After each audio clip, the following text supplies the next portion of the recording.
play it, however we want to do it. We'll get going in just a minute. My humming probably doesn't do it.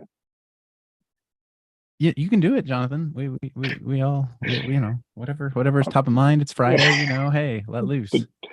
Jeopardy. Oh, Yvonne. It's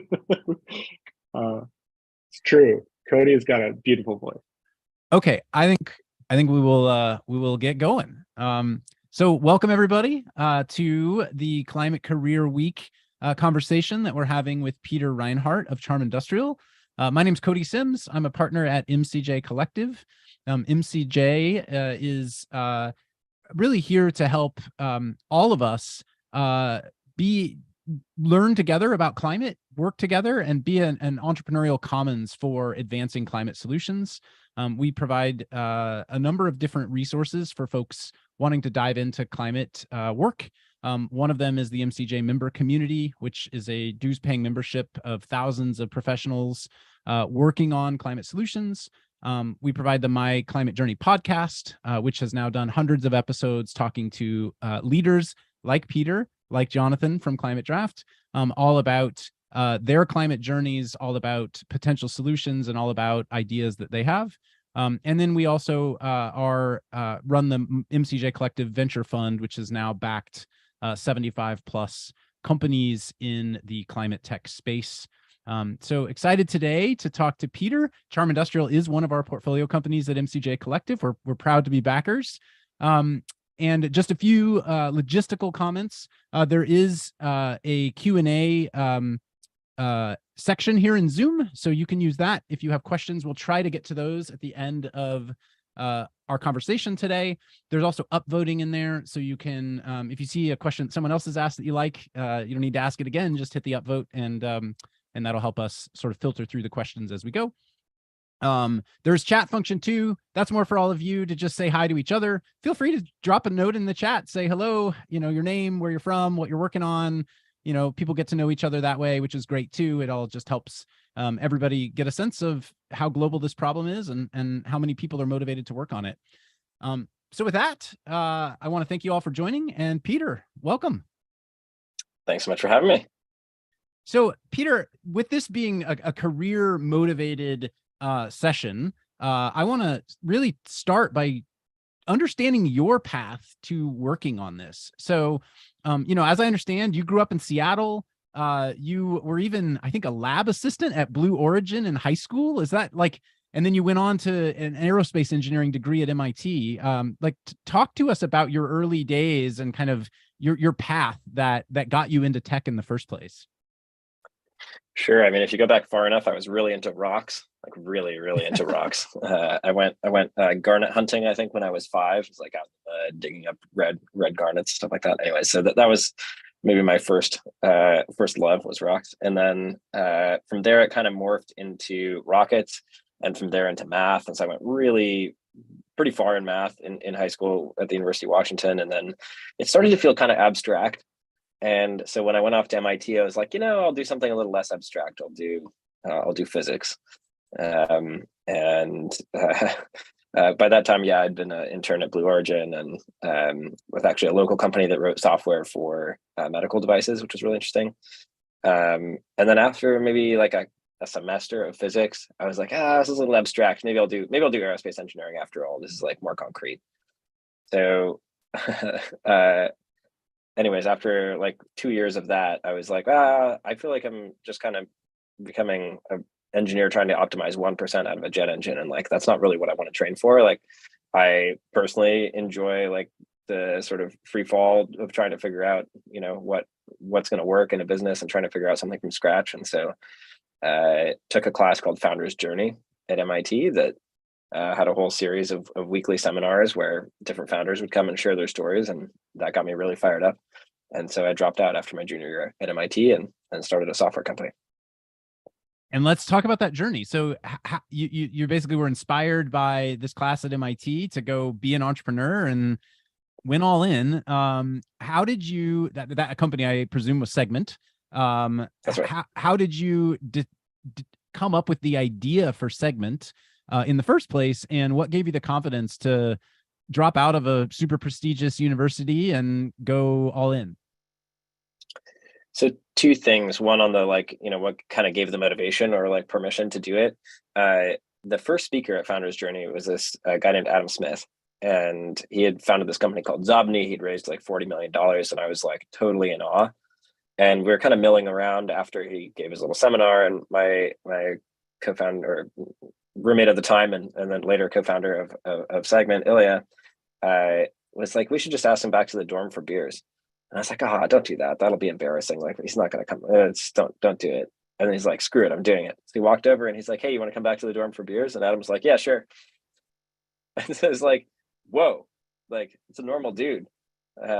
And there's something about that was so human and like accessible. I was just like, oh, this isn't like some magical, like different thing. It's just like a thing that people work on. So that was part one, as I was like, that made it feel accessible.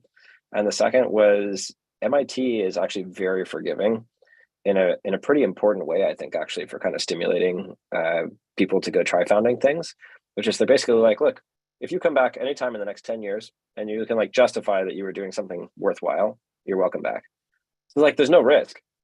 So I actually didn't feel like I was taking that big of a risk, to be honest. I mean, even if it failed, it was like, whatever, come back to MIT. So that's part one. Part two of how we found the idea for Segment. We actually started as a classroom lecture tool, failed miserably for a year and a half. And partly that's because all of the idea was like heavily vision based. I was like, this is how the world should work. And honestly, people don't give a shit how you think the world should work, even later after many successes. Like, no one really cares how you think the world should work. The world just has problems that it needs solved. And it took us like a year and a half to kind of flip around to that mentality of like, oh, the problem that people actually have, it turned out that we stumbled across, was getting data out of their websites and mobile apps into many analytics tools. Like, I couldn't have told you that a priori that was a problem, but like, turns out that's a problem that people have, a really big problem. How did you guys discover that problem? Like, what was what created that insight for you? In trying to build the classroom lecture tool, we built a little library for ourselves that took data off our website and sent it to different analytics tools. And we open sourced it, thinking nothing of it. And it started to get some traction on GitHub. And then my co-founders convinced me to launch it. And so we launched it and it took off. And it was effectively something we built for ourselves. Had you raised money for the classroom learning tool, or it was a side project? Yeah, we'd raised about 600K at Y Combinator demo day in the summer of 2011, and then burned very, very slowly through that. Interesting. Over the course of a year and a half.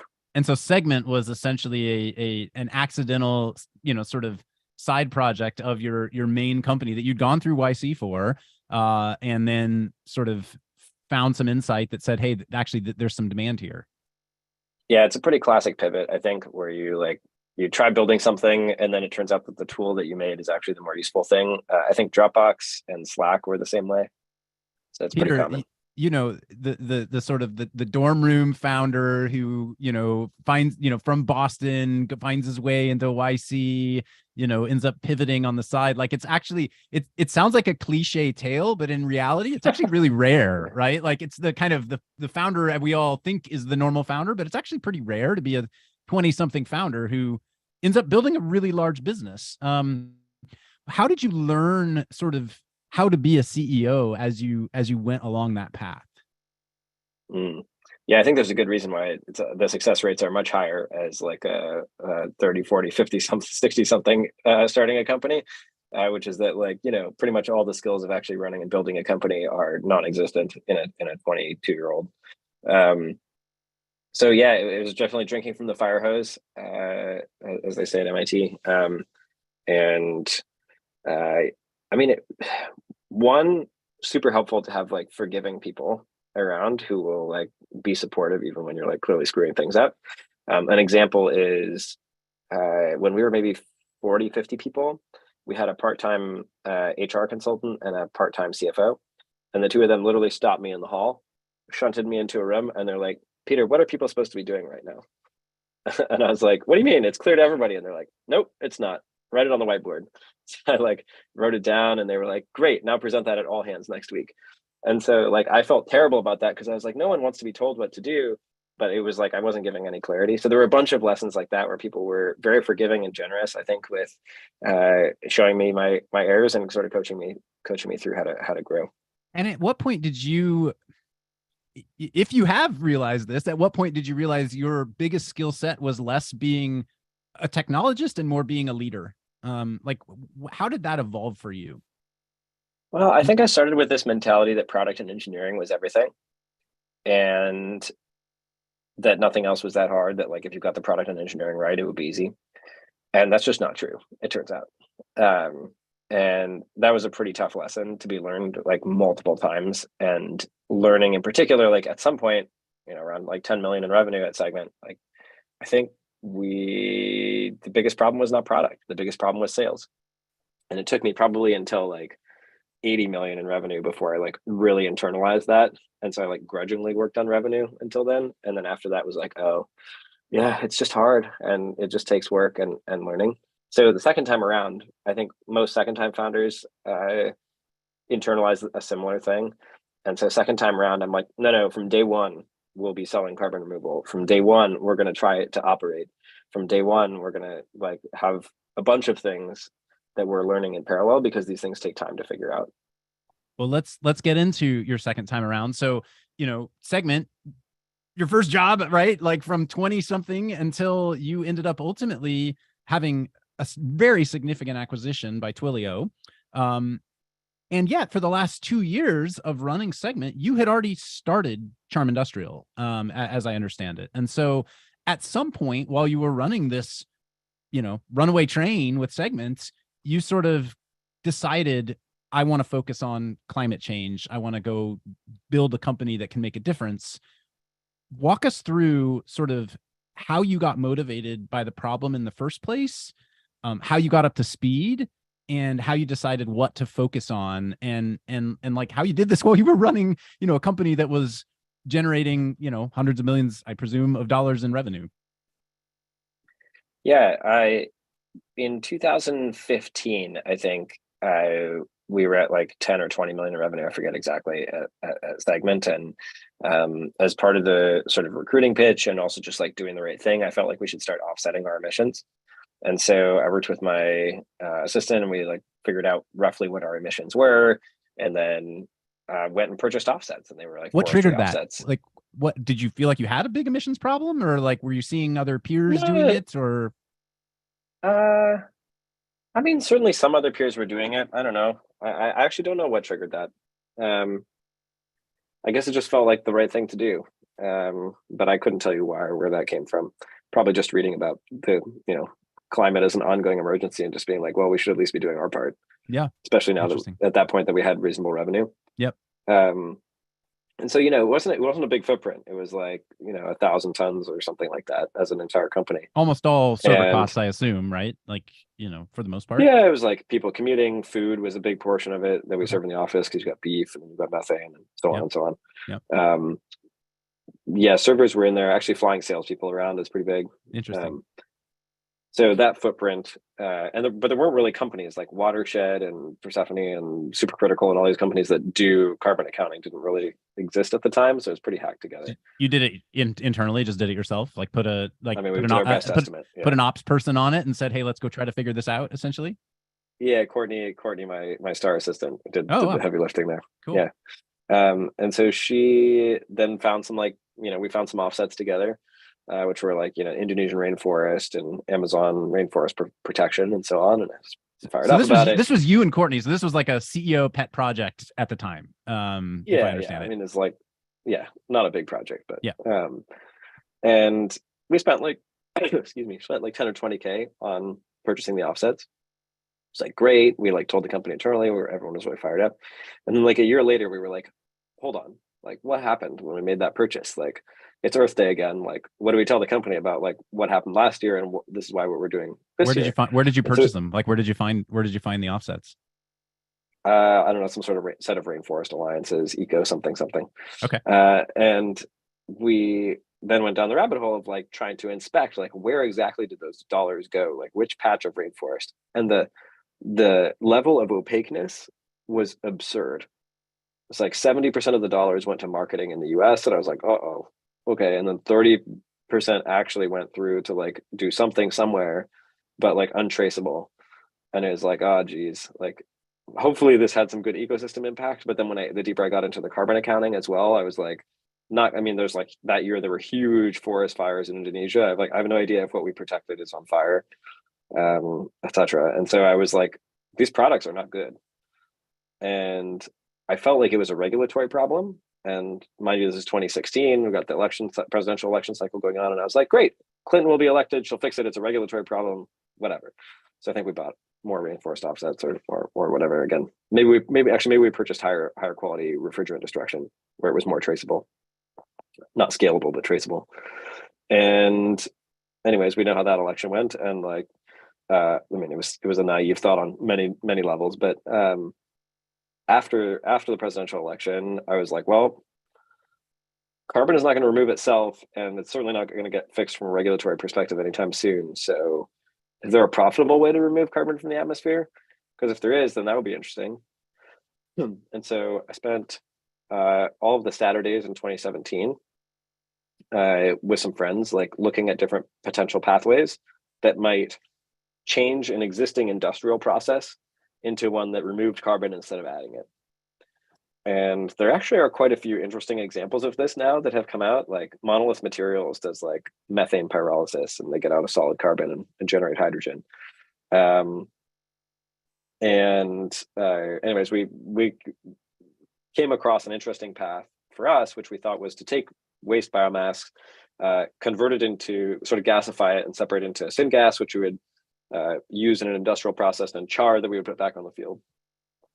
And that was pretty exciting. And in January 2018, I was like, well, this seems like it might work, but I kind of have this full-time thing running Segment. So I tried hiring like a CEO, tried to convince some friends to like run with it, and was not successful. And I was like, well, I think I'm going to regret for the rest of my life if I don't find a way to make this happen anyways. So I went to my board and I was like, hey, like this is a key part of my happiness. I'll restrict it to a half day a week. And like, it is what it is. And they're like, go for it. So I helped get Trim off the ground then in 2018. We hired a couple engineers, and things started moving. And we pivoted a little bit since then, but the sort of gist of industrial decarbonization and carbon removal being the sort of core focus of Charm is still there. And when you made that call in 2018 to formalize, had you built, back to your sort of your what you said earlier about product and engineering, sales and operations, like A, had you built any product yet? And B, did you have any buy signs from the market other than your own experience at Charm? No, we had no buy signs yet. And I basically was like, look, these industrial markets are commodities. So like, it's not hard to figure out what the going price is. The question is, can you hit the price? And the spec is also reasonably well understood. In that case, it was for hydrogen or syngas, and like could pretty easily figure out what those specs and prices were. So unlike software where you have to do a lot of customer discovery to figure out what the value proposition is and so on. So the sales side in some ways felt easier, and it was really a question of like, was it possible to build the machine? So that was where we focused in terms of de-risking the company. Were you at all nervous that your board would say, come on, buddy, like you're running a big business here. Like, why would you go do this? Yeah, I was nervous, but it resolved itself quickly. So. And you're on the board of Arcadia now, I think. So you also understand how to think about that now from the board director perspective, in addition to the CEO perspective. I'm curious, just as an aside, like how those dynamics are different for you. It's really interesting being on the board side at Arcadia. So for those who don't know, Arcadia offers a couple things. One, community solar deployments, and they provide like all the customer acquisition for community solar deployments. So they really drive massive solar adoption in sort of very healthy community ways. And then they also offer this API that gives access to utility data, and super cool, growing very quickly. And what I loved about it, and I think like Kieran was excited to get me on the board, was it's basically APIs like I had learned at Segment, but applied to a climate problem. And so what I cared about, but also from my past experience. So it has been interesting and fulfilling to like try to help in that regard. I would say I've generally found that being a board member is not very satisfying to me. It's very high level, and I love to get in the weeds in a way that is not appropriate for a board member to do. So I'm definitely an operator at heart, I mean, what's interesting is not a board member. Looking at the company you built with Segment, like Arcadia's would be a more natural sort of climate business for you to go do. Of course, Kieran was already doing it. So you found the next best way, which is to plug in and help him in that way. I guess, you know, to some extent, Charm goes back to some of your original interests of rocks and, you know, aerospace engineering and physics and some of, you know, what we started the conversation talking about. So it's interesting how people's journeys go full circle, to me at least. And it seems like the joy of being 5 again. Yeah, you've hit it again. So on that note, what is Charm Industrial? Yeah, so at Charm, we are focused on sort of the combination of industrial decarbonization, specifically steel decarbonization, and carbon removal. And today we deliver a product on the carbon removal side, which is we take agricultural residue, so waste, corn, stover, forest fuel load reduction, stuff like that. We cook it into a liquid called bio-oil, and then we inject that liquid bio-oil deep underground. And that carbon comes out of the atmosphere into the plants, into the oil, and ends up permanently sequestered underground where it solidifies and so on, deep below the surface through like EPA regulated underground injection control, kind of safe injection practices. So yeah, that's the idea that my co-founder Sean hit on about 3 years ago now, a little less than that. And we completed the first injection in January 2021. The day of the Capitol riots, which is an interesting time to be in Oklahoma. And since then, we've scaled up. I think we're, for deliveries that we've announced, we're about 5,500 tons of CO2 underground, which I believe is about 90% of all permanent carbon removal deliveries to date. And we are this year trying to really scale up the bio-oil supply chain and so on. So anyway, that's core we do. We can also, in the future, we plan to use bio-oil to as a reducing agent or reactant to replace natural gas or coal in the iron making process. It's about 8% of global emissions. And if we can eliminate those emissions, that would be awesome. Plus, out of our process in iron making, we'll get a pure CO2 stream that's injectable. So we'll actually still deliver just as much carbon removal through iron making, but we'll get fossil-free iron popping out the side. So just an aside, I grew up in Kansas and actually grew up a few miles from, I think, some of your original pilot facilities in Andover or Augusta, Kansas, where I don't remember which of the two cities. They're right next to each other that you were in, but yeah, there's a couple locations throughout Kansas. Yeah, like literally my family's houses are like my mom and my dad are separated, but they live right there. It's pretty cool. And when I've tried to explain Charm to, you know, my parents, I say, we're investors in this really cool company. They create oil and put it back underground, and like they got their eyes go cross-eyed, like, wait, what? Like, you know, people whose entire lives have been like, the US needs more oil, we need more energy independence, we need to drill more, you know, to have a cutting edge company creating oil and putting it back in the ground, like, doesn't make sense to people. How do you explain that when folks are just trying to understand the very basic premise of Charm Industrial in that regard? Yeah, I should probably just change the name from bio-oil to barbecue sauce, because it's not really oil. It's actually, if you take the aqueous fraction of it and dilute it by 50x, it's the liquid smoke in barbecue sauce. So like almost more like vinegar, like to some extent, like, you know. No, it's like the smoky smell that you smell in barbecue sauce. It is literally that. It's like super, super, super concentrated barbecue sauce. And like that when I bet in Kansas, saying you're putting barbecue sauce underground is also a sin. So, you know, and in Texas. Yeah, but the point is that it's not really oil, and it doesn't have the same energy content as oil. So if you take if you take a kilogram of oil out of the ground, it has 3 times the amount of energy content as the 1 kilogram of bio-oil or barbecue sauce that we put back underground. So it's not insane from an energy perspective. But what's cool about bio-oil or barbecue sauce is that it's extremely carbon rich.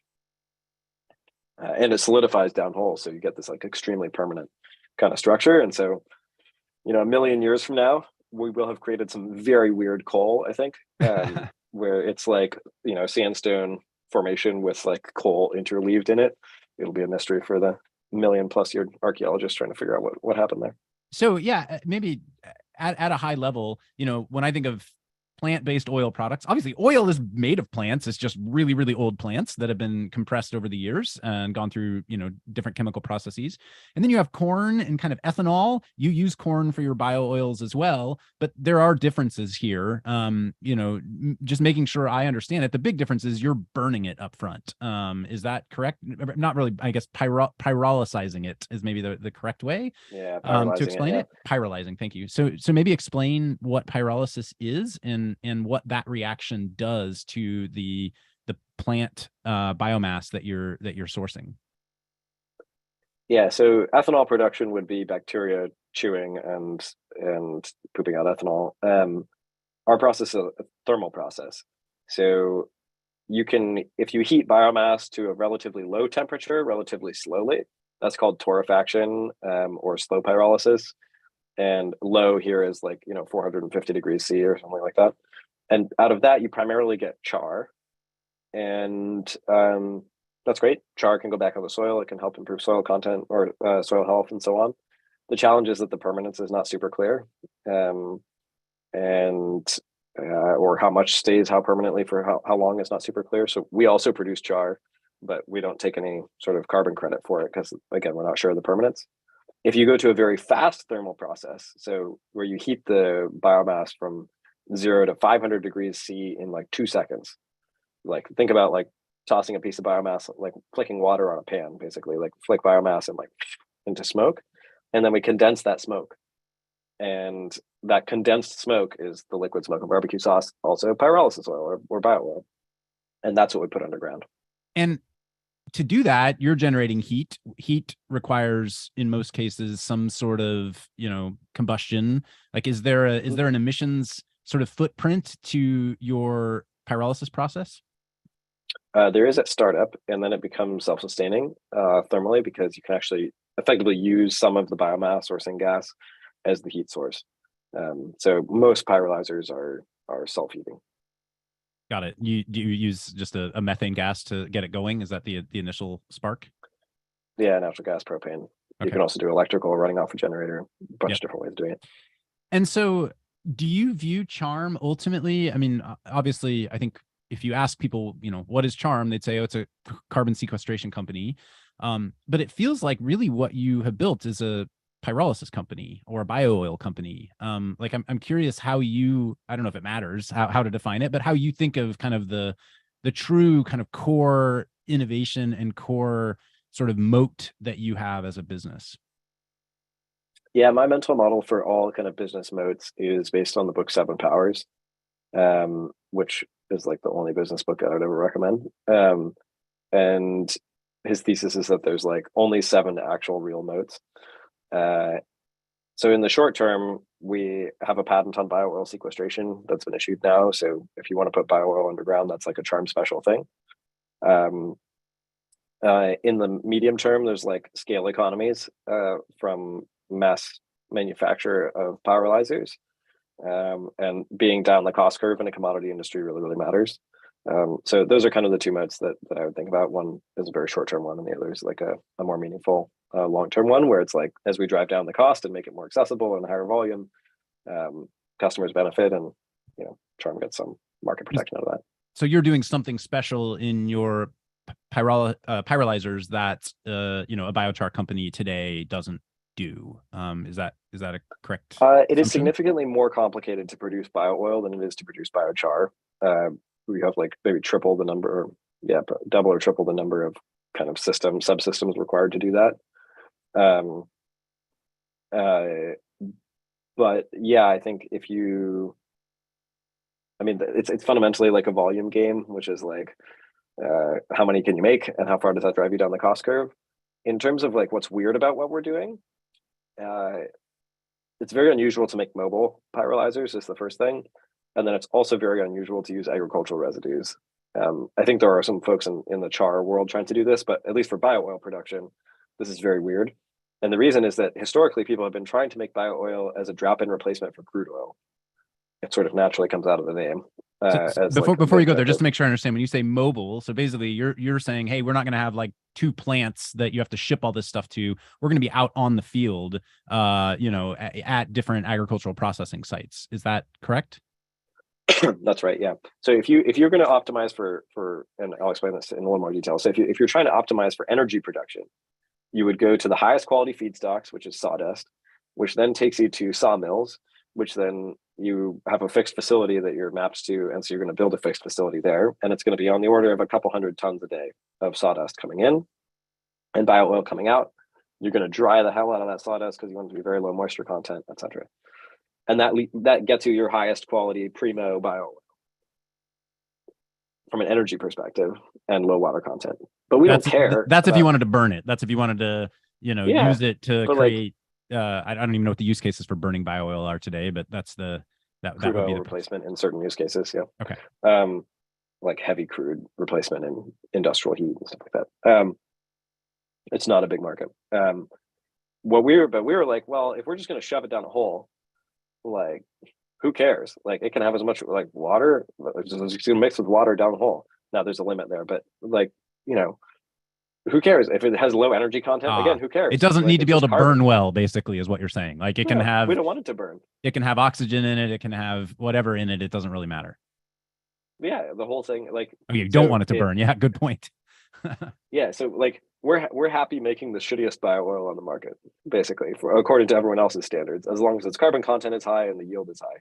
And so that leads to a whole different set of optimizations where you're like, okay, well, actually, I don't want the expensive sawdust. I want the cheap corn stover. And if I want the cheap corn stover, there's not actually that much per like unit of area because there's not a centralized facility that it's already being produced in. So now I want something that's smaller that moves between sites, spends a week here and a week there and a week there. And so this leads to like different architecture decisions, different packaging, different operating model, et cetera. And what have you had to de-risk along the way as you've gone out and built this sort of unique and more complicated pyrolyzer platform? I actually think the biggest risk was not really in pyrolysis. Like, it is hard and complicated in many ways to repackage it. And there are challenges with using like corn stover as a feedstock because it has high ash content and so on. So there are certainly engineering challenges on the pyrolysis side, but by far the highest risk when we were starting was like, can you inject bio oil? Like, no one has ever done that before. Like, what happens when you do? And like, there's all kinds of weird stuff that happens. Like, bio oil wants to solidify. You better be damn sure it solidifies downhole, not above hole, because if it solidifies above hole, you're screwed. What happens if you solidify above hole? What happens? What does that mean? And then you have a monument, I guess. Okay. So there's like, you're not going to inject it for sure at that point. There's no way to. So there's actually a lot of operational learnings that go into actually putting bio oil underground in different well types, like figuring out how to permit that. Because again, when you show up to a regulator and you're like, hey, we want to put this stuff down hole, they're like, no one's ever done that before. And you get into this chicken and egg situation where you're like, we want to see some data before we allow you to inject it. And you're like, well, yes, but like, I can't get the data until and so you go back and forth and figure out kind of like paths forward there. So that's actually has been, I think, the like a little low key, like we don't spend a lot of time talking about it, but figuring out how to inject bio oil has been probably the highest risk thing that is now like a retired risk. And also, I assume there's plenty of risk on the customer side because this is an emerging market, right? The whole notion of buying carbon removals is still very, very nascent. And as you mentioned, you said you sequestered, I think you said 5,000 tons to date, right? So, and yet you are considered a market leader in this space. And we need orders and orders and orders of magnitude more sequestration over the next, couple decades. So let's look at the customer side, maybe today, starting with carbon sequestration. We'll talk about maybe some of your other use cases you mentioned you're planning to go after as a leader in pyrolysis and bio oil production, including steel. But starting today with carbon sequestration, who is the customer? What are they buying? Why are they buying it? And how do you know? And how is this going to evolve? Yeah, so maybe we need to connect two dots. One, if you look out at 2050 and you say like how much carbon removal is required, it's like on the order of 10 billion tons a year. And you look back at the last 2 years and you say how much was delivered. It's like probably about 6,000 tons across the carbon removal industry as a whole. So, okay, we need to grow by 2 million X over 27 years. That's 70% compound growth for the next 27 years, twice as fast as software. That's what's going to be required. Okay, gulp. Now, if that's what's required from a climate perspective, now put yourself in my old life as a buyer at, say, a software company, and you're also going through this realization that, oh shit, maybe these offsets that we've been buying are not actually doing that much. They may be doing great things for ecosystem, but maybe not doing that much from carbon. And if we're trying to have carbon impact, let's be clear, it's not doing that much. And then you're like, uh-oh, okay, well, what can I buy that's higher quality? And like, there isn't anything. And that's basically the realization that like Stripe, Shopify, Microsoft, other big banks and financial services and software companies have all gone through over the last few years and realized like, oh shit, we have to like stimulate this industry. Otherwise, when we get to 2030 and we're required, we've made a commitment to net zero, and when we're required to actually remove some of this stuff in a net zero way, not just with offsets, then like I'm going to be screwed. I'm not going to have supply. And so I think a lot of it is people thinking very far in advance, which is awesome to see, and realizing that they're going to need this stuff. And so financial services, software in particular, have relatively low footprints from an emissions perspective, and high margins, and employees who care. And so those three things kind of make those the magic markets. So the why they're buying it is to some extent market fomentation, right? Like I need to get this market stimulated because I know a decade from now, I have already committed to my shareholders that I have to have a plan to get my company to true net zero. And if there's not enough volume of this stuff available by 2030, like we don't have a path to hitting the commitments we've made, is what I'm hearing you say. And so if I can help get this market going now, I can help these companies de-risk all the stuff that you talked about, you having to figure out how to de-risk and get up to volume. They're also going to want to sell to me first, starting in those years. I'm going to always have a kind of a front row seat into available supply. Yeah, I think there's that strategic long-term thinking. And I think there's also like a philanthropic, like wonderful intent to just do good in the world. And the combination of those two things is what drives it. Is there a PR, sort of defensive reason too, which is like, we don't want to be lambasted in the press for claiming we're net zero when we've been buying offsets that have been debunked in some way, shape, or form? I think that will happen more and more, but I don't think that's the driving thing. I don't think that's the driving motivator behind most companies right now. Okay. And then just quickly, before I want to spend a bunch of time for the end of the interview here talking about some career related suggestions you have for folks, since that's the thesis of or the reason we're all together today. But before we do that, just make sure we've hit on kind of how you see the company evolving. So today you're selling direct carbon removals to these forward thinking companies who are trying to incite the market. And yet you also see a market emerging, I believe, in some really heavy emitting industries like steel, where you can be a true solution to those companies and be one of the only ways they can actually get to net zero in terms of their direct operations. Can you explain what that looks like?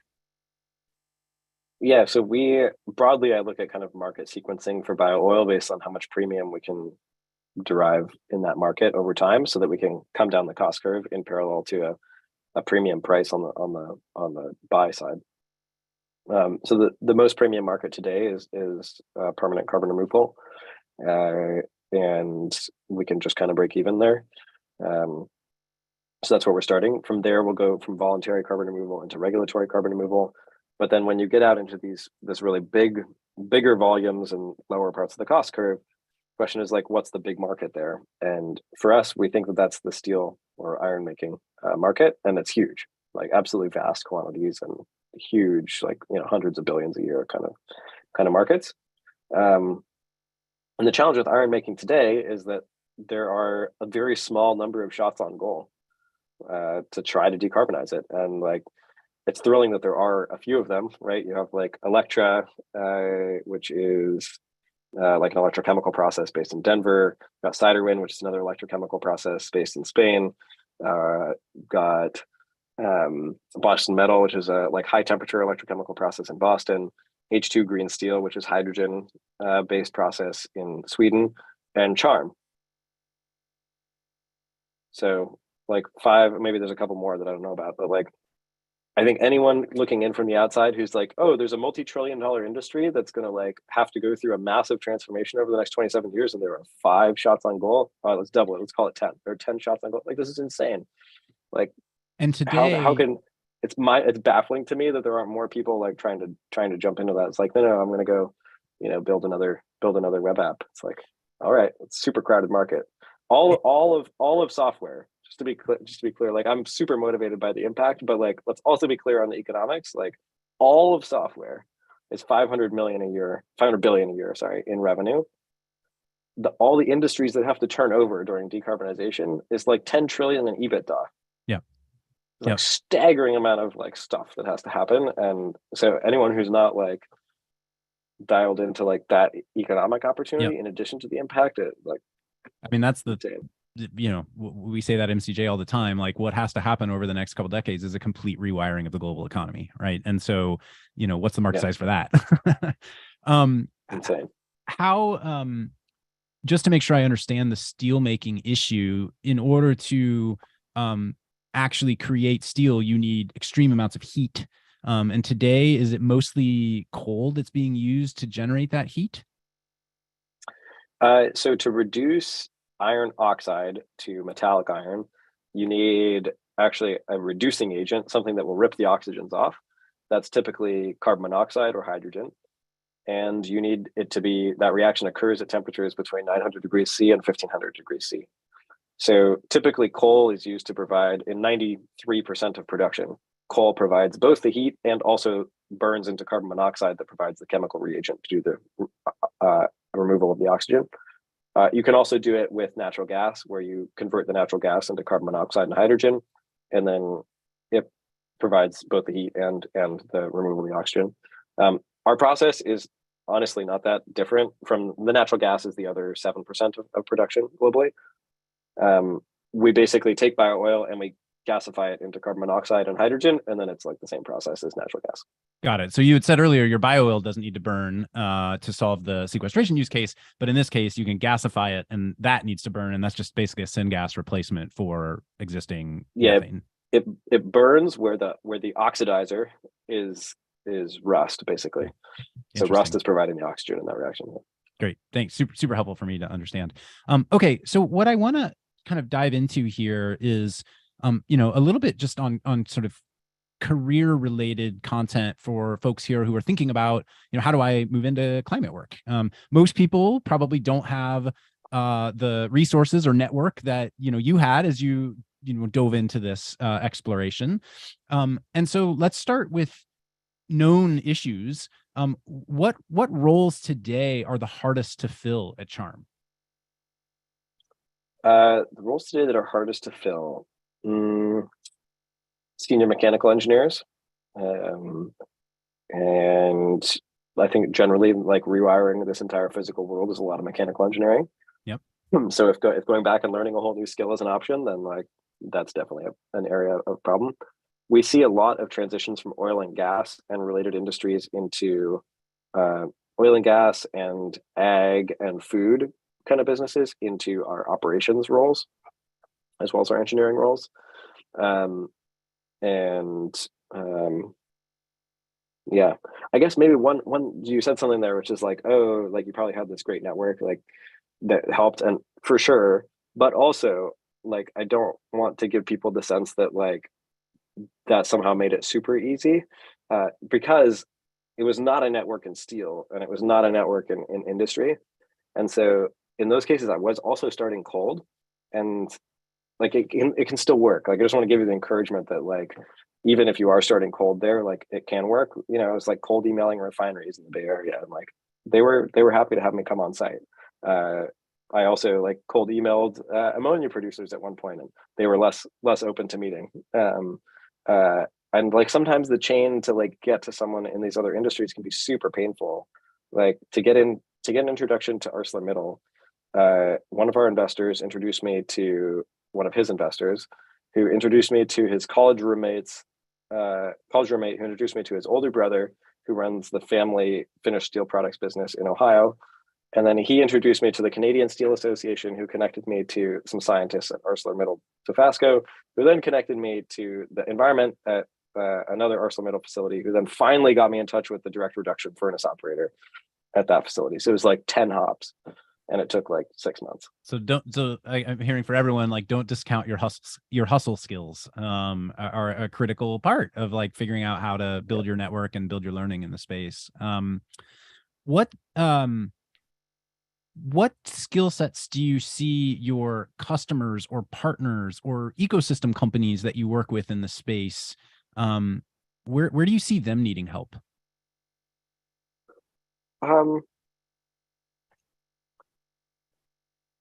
I think an adjacency for people who are coming maybe from software, I think it's tempting to look at like, oh, well, in what way can software directly just immediately solve the problem? And I think that leads to basically the same 4 companies or a handful of companies getting started again and again and again and again, which is a carbon accounting company, some kind of like Web3 blockchain thing, a carbon exchange marketplace. Like there are more marketplaces and Web3 blockchain carbon things and carbon accounting companies than there are companies delivering carbon removal. And this is just not actually the current bottleneck on the system. So I'd encourage not to do that. And I might encourage actually stretching skills a little bit away from like web application type software to maybe something just a little lower level, like learning C and doing firmware development, or PLCs, which are like logic controllers used in industrial automation.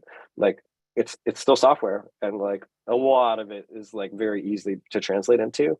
But like the amount of PLCs that are going to be deployed to deal with that potential is like staggering. So like these are areas where I think software can have a really big impact, but there's slightly different software than web application development.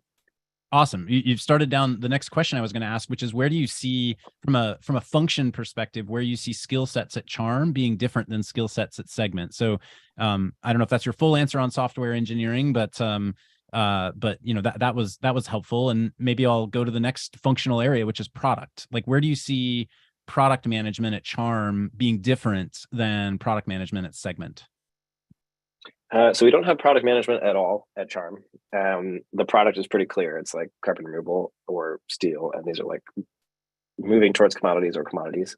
So I guess I maybe another way of saying it is I'm still the product manager in terms of like testing the market and figuring out how to package it and so on. But we do have program managers, and this is actually, I think, can be, for the right mindset, like a really interesting transition, which is like leading by influence still, working with a technical team still, helping deliver the product or the technology that supplies the product, but like very tightly managing like schedules and all of the complexities and ins and outs of hardware. And so I think there is a really strong need for technical program managers to like help an engineering team execute on these really complicated integrated systems that make all this possible. So I think that can be a really cool transition. Another example is in HR. Typically in a technology company, you don't necessarily have like different types of workers to a very significant degree. This is maybe a little different in some of the gig economy type things like Uber and Lyft and DoorDash and so on. But in most of the hard tech infrastructure companies, you do have both field employees working in the field or in factories or manufacturing or whatever, as well as like HQ. And how do you manage that culturally? How do you manage that from a recruiting perspective? How do you keep both like everyone engaged in some common things? I think is an interesting problem that people can get exposure to or spend time thinking about in kind of transitioning, for example, in HR into these places. I think in finance, there's a lot more structured finance that goes into deploying hardware infrastructure. So like debt and project equity and so on, with like many layers of like insurance and all sorts of other things stacked on top of that, loan guarantees, you name it. So the complexity on the finance side is actually much higher. So like on a like per company basis, there's probably a lot more finance people in a hard tech company than in a software company. And I think it's really interesting finance problems. So getting some exposure via maybe a stint in private equity or investment banks that kind of like help think about some of these more structured type of things could be an interesting way to transition in. What about sales, marketing, PR, comms, like the kind of the front end of the business? Yeah, I think that's actually fairly translatable, or like just like almost a direct transfer. I don't know that there's much that has to be relearned there, aside from there's a lot of cool pictures in the hardware world. So in some ways it's easier. You don't have to like get inventive with GPT or stable diffusion or whatever to generate like fanciful images. It's like they just come out of the operations. And then, government relations, I suppose, is also an area that you all need to spend some decent time working on at Charm. That's right. Yeah, it was actually I think our like 17th or 18th hire was Nora, our head of policy, and actually came through Climate Draft. Yeah, it was very like, and she's doing awesome, like meaningful investment for us very early, and that's just because carbon removal is heavily driven by policy. But that's not something I really had any exposure to on the software side. All right, let me pull open our Q&A and see what questions folks have. I'll kind of go here. Looks like Jeff is asking, for you, Peter, what's been your biggest lesson learned in transitioning from leading a software company to leading a physical world carbon removal company? One of the more interesting things for me has been on the R&D side, like hardware R&D or hard tech, like these deep tech hardware development is very different rhythm to it than software development. Software development is like, yeah, we push code to production 100 times a day. And with hard tech, that's not the case. I mean, you might push software 100 times a day, but you're not to your device or whatever, but you're not gonna ship iterations that quickly because you have shipping time, which might be like a month or 2 months. And so you end up being forced into a world where you try to parallelize a lot more, where you're like, well, I don't know the answer. Any of these 3 options could work, so I'll buy all 3. And then when they all arrive, I'll test all 3 and down select to 1. And so you can accelerate your learnings by parallelizing as opposed to by sequencing quickly. So some things like that are just like very differently structured and require like a different type of planning. There's a question further down the list on permitting, and we talked a little bit about this, but I'm guessing permitting is a skill as a CEO and as a team at Segment you didn't have to think a lot about. And this is, part of our, you mentioning Nora joining as the head of policy. Permitting for Charm is life or death, right? To some extent. How have you approached that, and what have you had to learn there about, what you're able to do and not do, and how you need to approach that?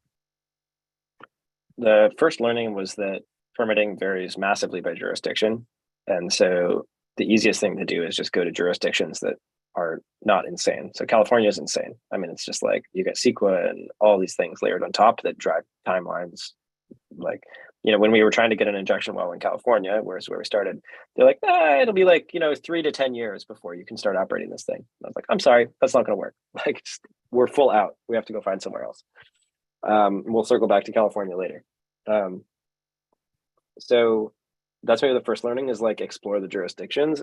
And the second is find a really great consultant, because there are people who do permitting for a living and who really, they know the regulators, they know the ecosystem, they know everything about what's going on, and a really great consultant for the thing that you're trying to get permitted in the jurisdictions that you're looking at. It's worth their weight in gold. A question here from Amy, which is the biggest challenge that your business is facing, as you at your current stage and how you scale, and then kind of a follow on from Zachary, which is actually probably where I'd like to see you start, which is that question, but for the entire sequestration sector. So what's the biggest choking point today? And maybe to even throw a softball, we haven't even spoken the words MRV at all. And so I wonder to what extent that becomes part of your answer. So I'll tell a little story and then I'll answer both. So when we delivered our very first slug of carbon removal, I remember excitedly calling Ryan Orbuch, who's now a partner at Lower Carbon. At the time, he was at Stripe Climate. And I was like, Ryan, we did it. We put the carbon underground. And he was like, cool. Like, now what? You know, like there's no like manifestation. We didn't drop it off at a loading dock. Like, how does he know? And I was like, oh shit, I should know that. Like I had this experience as a buyer where it was like super opaque. What the hell happened, right? So anyways, fast forward a year, we like went to a great extent building out the Charm registry where you can actually see every single delivery to every single customer, the amounts of tons to every customer, when it got delivered, like FedEx style delivery history, it's all public. And like a life cycle analysis unique to that delivery of how it was calculated. And that was really important to me. And I think hopefully pushed forward the sector's measurement, reporting, and verification kind of expectations or standards quite a bit for transparency.